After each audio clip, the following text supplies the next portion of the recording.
place, have the council review it, and give a blessing to that. I've also included, from the fire department, we do a daily briefing that Randy Marshall Sr. puts out. And it gives everybody on the fire, this goes out to everybody on the fire department. It has email. There's only one that does not get this by email. That's Vaughn Farnham. And, but he gets a copy of it. He comes down to the station and gets a copy of it. So everybody on the department is notified of the current state situation, the Kennebec County situation. And then there's messages from the fire chief, from the deputy chief, medical officer. We put status of vehicles and equipment on there. We have a message from the safety officer. We put our upcoming per diem schedule on there, and then any additional information. So that's been pretty well received amongst the members of the department. Even though they're not coming down here, we're not having as many visitors here every day like we have in the past. They hopefully still feel like they're in the loop and know what's going on with the department. So I just want to give everybody a copy of that. I think this is today's sheet, and it goes out at about 11:30 every day. So unless anybody has any questions about what we've recommended or what we're doing at any specific property, like I said, nothing has changed since the last notice that went out as far as closures. Everything remains the same. Limited staff of the town office, closure of the library, a few changes in policies, the way they handle things at the transfer station, but the facility is up and running. One thing that did come out of this week's meeting was for the town to section off the town playground equipment, the parks and are open. We're just trying to limit the kids using the playground equipment because the virus can live on that playground equipment for we don't know how long. It could be up to 5 days. I've done some driving around the last couple of days just to see what's being used. I went by the Williams School twice today because we're not in control of the school's playgrounds, but we've roped off the town's playground equipment. I saw nobody at Williams School today, and I saw nobody at Howard School today on 2 separate visits. I've talked with the superintendent. He was addressing that. I forwarded that email to him. So I think the word's getting out. People are staying home. I think people are.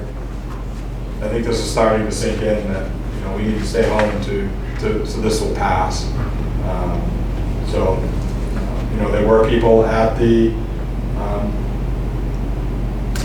gonna call it the boat landing. Sorry. The park, there were people there. There was 2 families. They were separated from each other. They were, running around. Kids were running around and playing. I didn't see any harm in that at all. I did not get out to Pleasant Point today, but if families are out there running around on the fields and they're physically distanced from other families, I think it's good that the town has those venues for people to get out like that. Just to make comment too on that, I have talked with AJ about getting a ribbon around the swing sets and stuff, and he is going to go put that on his agenda. I have been monitoring those playgrounds and parks myself, and Pleasant Point Park has had nobody up there the last 2 times I've been up there. Yeah. So it's people are staying at home. I know that the Messalonsky Trail out here is very busy. There's 6, 8, 10 cars at a time there, but trying at times I'll try to watch the people, and they're not together. They're spread out using the recreational trail. So it seems that the town doesn't own that, but just trying to monitor the use. We did have a rescue over the weekend out there. Someone did fall and possibly have a fracture. Then we had to go in and extricate them off the trail using our equipment. So, along with all the COVID stuff, the fire department continues to try to run a normal operation. We did do 103 calls in March.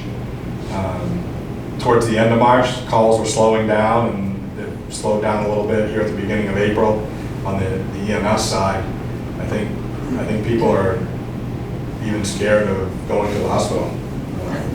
Some people that maybe aren't calling because they're afraid that they could catch the virus if they go to the hospital. I don't know, but it's what talking with other EMS services, it's the same thing they're seeing as well. You know, a little downtick in the everyday runs, but they're getting what we're calling U21 positives. The COVID potential calls seem to be most of what we're getting.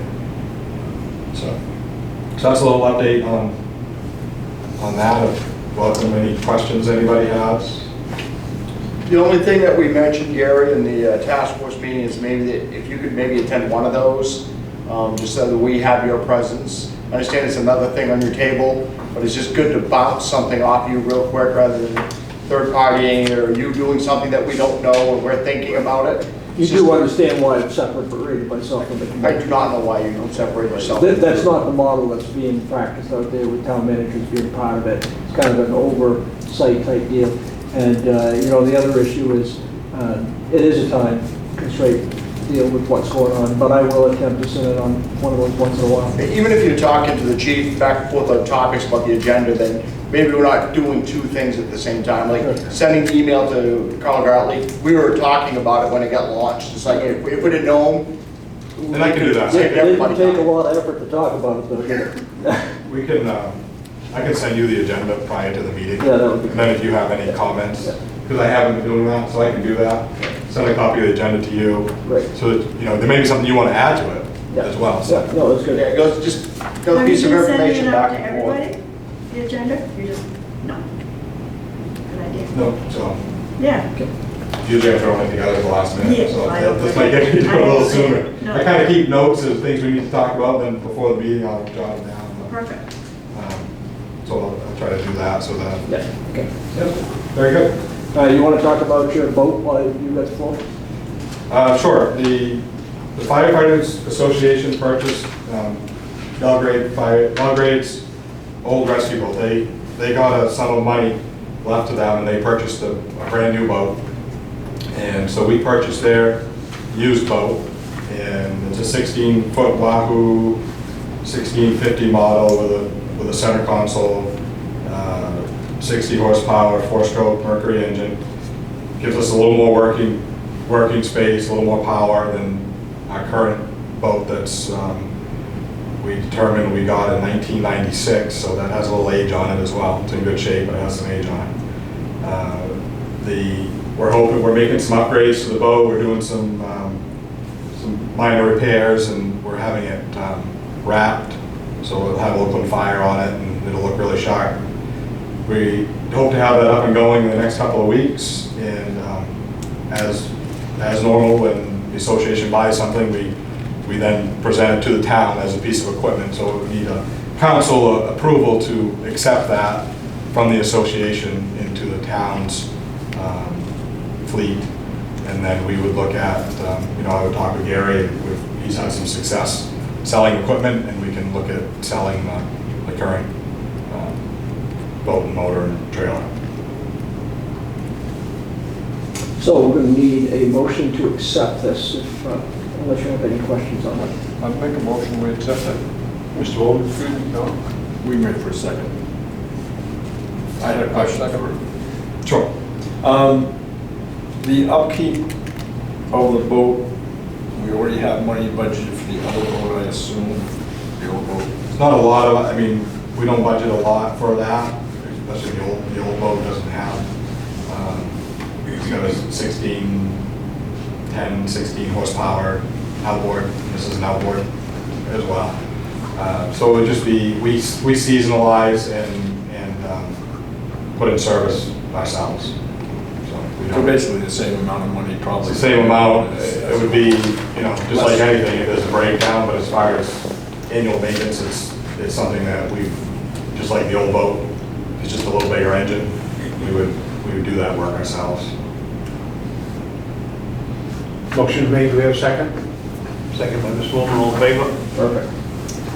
Can I go back to the other discussion, just clarification on the playgrounds, the fields, the trails? What, do we have a town position on use of the fields right now? Well, you mean as far as allowing people to use the fields? At this point in time, John, they can use them. Okay. I personally don't want to take freedoms away from people. I mean, you know, I want to try to, and I've said this in a couple of emails, keep as much normalcy as possible, yet still maintain safety. And, you know, the safety equipment, I completely agree with the committee on this. Kids are out there swinging on it. And, you know, and if one child comes down with COVID and we own it, then, you know, it's not going to feel right. Yeah, it's just the playground equipment itself. Where is the playground equipment? We've got a swing set over at the boat landing or the waterfront park, and we have a swing set over at Pleasant Point Park. I know the swing set's being utilized on occasion at the waterfront park, but there's been no real activity down. I guess this past weekend there was 10 cars down there, and that's hearsay. But so we'll get that stuff at least blocked off. On a very positive note, there has been I don't know, I think it's positive. A father and at least one of the kids is his, maybe more, that spent a good part of a day, can't remember what day of the week was, without people going out and about, Saturday, Monday, whatever. They were out there grooming the field, the baseball field. Yeah, I saw that. They were raking, they were taking care of it, and the next day they came Mother back. and 2 children. What? Mother and 2 children. And they came back, well, there was a gentleman there, 2 of them. Well, they came back the next day and played on it. And I don't see anything wrong with that either. You know, we want to get them out to recreate, we want to get them out to use the trails, they use the same basic. So there's 2 complete opposite camps on this. There's the group who feel as though everybody's overreacting, and there's the group who feels we're not doing enough. And what I'm trying to do is kind of build some kind of middle of the road, try to keep everybody happy to a certain extent. And I think that if we started closing parks down, we're going to really start causing some issues. So I agree with that, but I think that there's ways of getting around some of this stuff to make it all work. And fortunately for us, you know, we're a rural community, and you know, we're not a box like New York City. And, Or Wisconsin or Sweden. that's right. But it doesn't mean this doesn't real. And the thing is, if you catch it, you're not going to be happy because it makes you really, really sick. And if you go on a ventilator, your chances of dying are pretty good. So it's not good catching, and that's what we're trying to avoid. Okay. And I just want to address a question that Dave had too.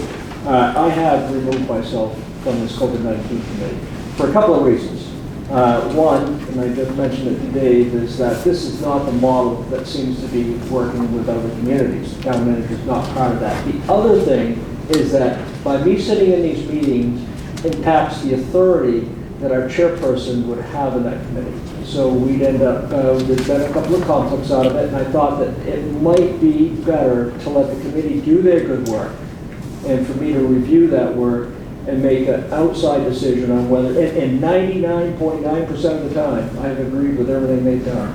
I've modified one thing, and so I appreciate what the committee's doing, and you know, it's a system that's worked at this point, and a lot of good work has come out of there, one of them being this COVID-19 policy, which, you know, I'm sure you've got some questions on it, but this is truly a collaborative effort. Every single person who sat on that committee has made adjustments and changes to this thing, and we got a document that hopefully is temporary. We can utilize, and we can have some consistency over how we deal with sick employees, and you know, without upsetting the apple cart. So, and I know that's the next thing on the agenda, and I'm guessing that a few of you have had a chance to paw through this thing, and but. We didn't fabricate this. This is a collective effort from multiple communities and multiple people, and it's a system that's working elsewhere. So, if you got any questions, comments, or whatever, have at it. We'll talk about it. Yes, sir. You knew I'd have some. Well, I was hoping. The only comments I had, I guess, is on page 2, fourth line up from the bottom about reporting into the supervisor. It says phone or email. I'd take out email. I think if somebody's got this, when they call you, you're gonna wanna have a little discussion with them about where they got it, who they've been with, and stuff like that. Good point. And it's also about the 5th line down on page 3, it says or email. And I think personal contact is better, so you can get a little detail about where they've been.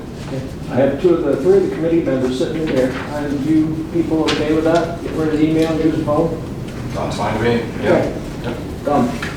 It's just, it seems No. kind of, And, when I was typing this up, I thought the same thing. Because even though it's in there, probably everybody's gonna pick up the phone. They're not gonna I send would us hope an so. email, because most everybody, with too much work to find my email address, so it's easier just to call the town office or something. well, I thought it was very good That's a good change.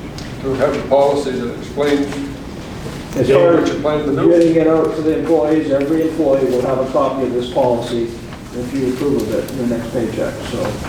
David? So the only thing that I brought up to the chief and stuff, when I reviewed it, is at the beginning of it, it just discussed epidemic or a pandemic. But the policy itself talks about COVID-19, and I believe, just as we're having an open discussion, that after this is all over, that this document can be not manipulated, but viewed as a global document that's opened up for other events that may occur, not just this event. So we're in this event now, this will be written for this event, and then it can be changed. As it says, any epidemic or pandemic, and then it refers specifically to COVID-19.